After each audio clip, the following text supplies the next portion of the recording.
Welcome to Blizzard Fire. We hope this video helps fire up your solution. In this video, I will show you how to make delicious homemade pizza rolls.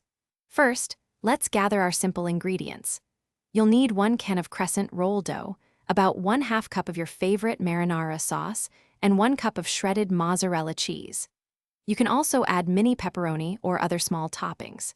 Preheat your oven to 375 degrees Fahrenheit and lightly flour a clean surface for easy dough handling. This preparation ensures a smooth start to our pizza roll adventure. Now, let's assemble our pizza rolls. Carefully unroll the crescent dough and separate it into 8 individual triangles. Lay them flat on your floured surface. Next, spoon about 1 tablespoon of marinara sauce onto the wider end of each dough triangle. Then, sprinkle approximately 2 tablespoons of shredded mozzarella cheese over the sauce.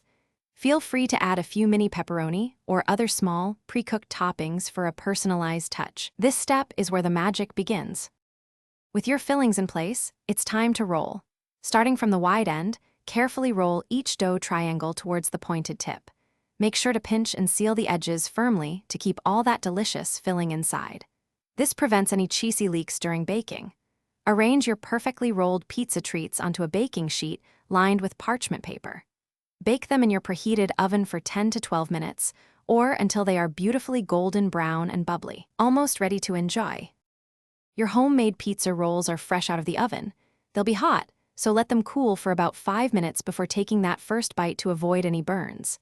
Serve these warm, cheesy delights with a side of extra marinara sauce for dipping.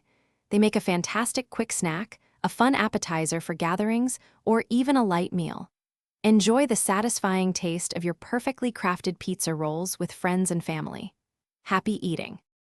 Thanks for watching. If you found this helpful, don't forget to like and subscribe.